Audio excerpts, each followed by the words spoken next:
Assalamu alaikum dostlar. Captiva 2018 yıl satıva geldi. Captiva 4'imiz. Sastenesidim zorundan. Çünkü zor deganim 30 bin para götürdü maşinada.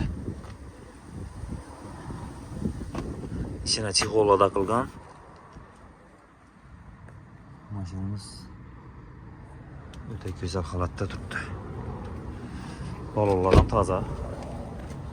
Tesla. Rasot yok maşinde. Esi değil mi? Farazım dilinde esi dediler ki esi dini özüne. Captiva 4'imiz. 18. yıl. Para kızgarla 30 bin kilometre.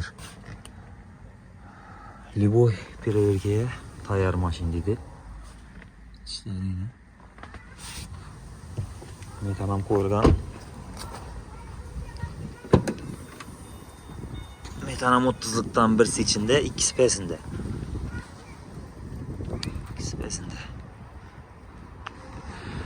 Puluna yaradığımızda pulu 275 milyon so'm aytılib turibdi. Kelishib beriladi.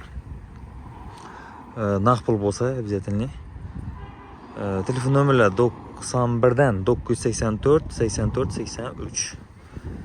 Kime ma'qul kelsa telefon urib savdolassangiz bo'ladi.